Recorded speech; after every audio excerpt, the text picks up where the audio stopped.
pasando a otro tema, es importante hacer primero una aclaración para la gente que nos ve, que hacemos esta entrevista un día martes, cuando probablemente va a aparecer una semana después. Estoy consciente que en el tema donde quiero meterte ahora, no solamente tienes que ser extremadamente cuidadoso con los tiempos, sino además por la naturaleza de tu cargo. Pero quiero que hablemos un poco, si a ti te parece, de la política. Absolutamente. Con la prevención de que va a haber varios eventos de esta semana. Exactamente, y por eso la hago en forma previa. No sé exactamente por dónde partir, pero una de las grandes críticas tiene que ver con decir cómo es posible que este escándalo haya sido finalmente destapado por un conjunto de operadores menores, accionistas, en fin, con información incompleta, pocos medios, y no haya sido advertida y probablemente en algún sentido prevenida por las dos instituciones que tuvieron que haber estado encima de esta cuestión y que en algún sentido dependen o se relacionan con el Ministerio de Hacienda, como son la Superintendencia de Bancos y la Superintendencia de Valores. ¿Qué pasó ahí? La pregunta que tú haces no solo es la relevante para determinar responsabilidades o para determinar qué ocurrió en este caso. Yo creo que es la pregunta clave para el futuro. Parto de una prevención que a mí me parece natural, sin perjuicio que probablemente en los próximos días tendremos aún más antecedentes de eso.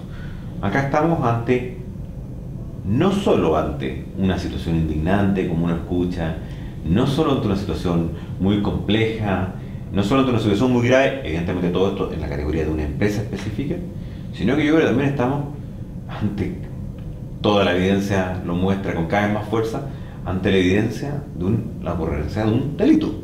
Y un delito muy fuerte, muy severo, tanto aquellos, al menos hasta ahora hay 2 o 3 hipótesis dentro del artículo 59 de la Ley de Mercado de Valores, como también algunos del artículo 60. O sea, estamos ante una maquinación fraudulenta. No corresponde todavía, y no corresponderá por suerte ni a ti ni a mí, determinar cuál es el grado de responsabilidad, quienes participan en eso, pero es evidente que está dada esa entrega. Cuando la propia empresa dice se entregó información falsa, y lo dice en un hecho esencial, estamos viendo claramente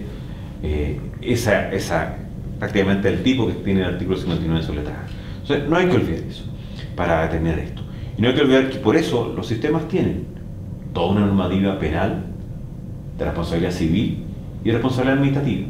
Porque en ciertos casos, y no estoy disminuyendo en el más mínimo ápice, la tremenda gravedad de esta situación, en ciertos casos van a ocurrir estos fraudes y tú vas a tener que castigarlos. Y es tu obligación, y creo que es nuestra obligación, nuestro sistema, donde hay una enorme ventaja lo que ha hecho Estados Unidos en los últimos años, de que se apliquen esas sanciones, que se haga pagar no solo la responsabilidad civil, sino que se apliquen penalmente. O sea, primero estamos ante un fraude, donde los primeros llamados a entregar toda la información, como eran las empresas, no lo hicieron, donde una segunda línea creo que tuvo problemas evidentes en el desarrollo de su tarea. Auditoras, clasificadoras de riesgo, no es normal que se pase en menos de 8 días de A menos a C, donde tú ves los balances o tú ves las notas, los elementos contables y no hay ni el más mínimo reproche. O sea, no es que haya alguna duda, no hay ni más mínimo.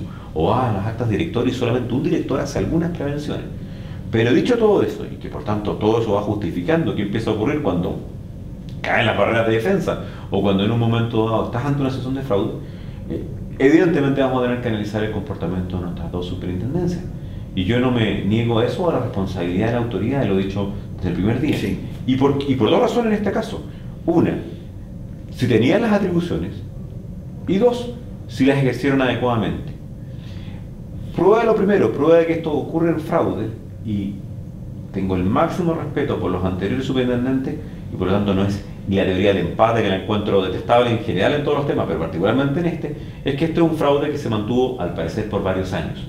Vamos a tener que analizar esto. Y creo que las dos superintendencias tienen distintos también resultados en eso. Las atribuciones de la superintendencia de bancos son más limitadas.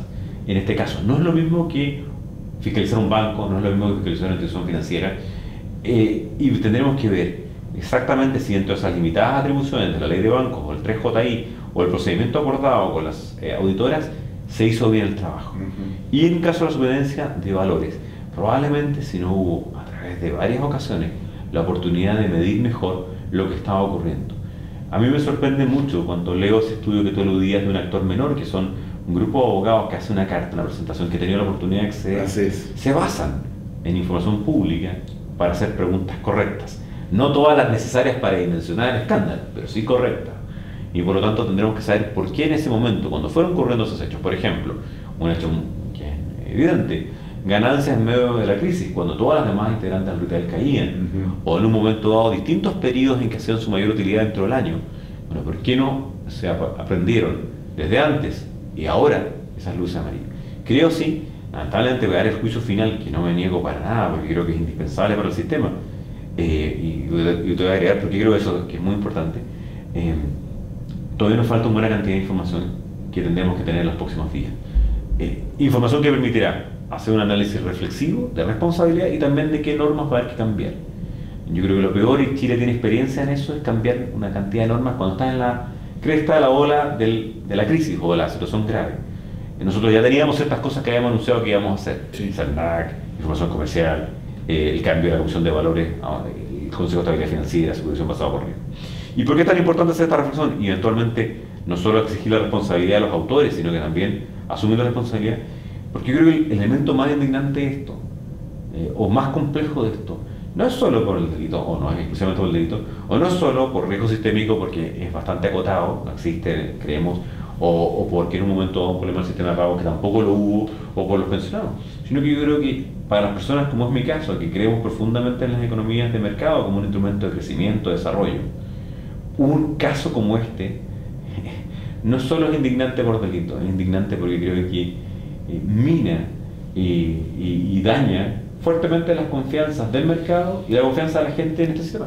Sin duda. A propósito, Rodrigo, minar confianza, varias personas han advertido que uno sin justicia, es más bien esto un juicio descriptivo el que estoy haciendo, que la crisis o el escándalo de la Polar va a afectar al gobierno.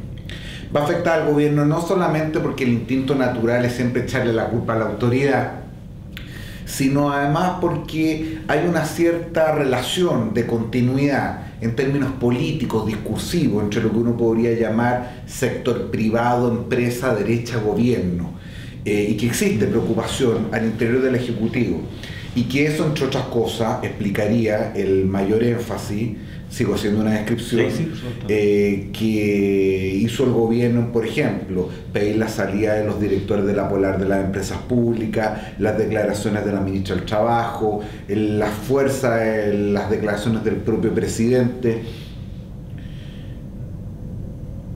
¿Cómo se recupera la confianza en un sistema que en general venía siendo cuestionado, y esto es un caso más particular, cuando quienes tienen que tomar las decisiones son los que históricamente, con o sin razón, con mayor o menor justicia, han sido los grandes defensores de esta forma de hacer las cosas? ¿Cómo se resuelve eso en términos de política pública?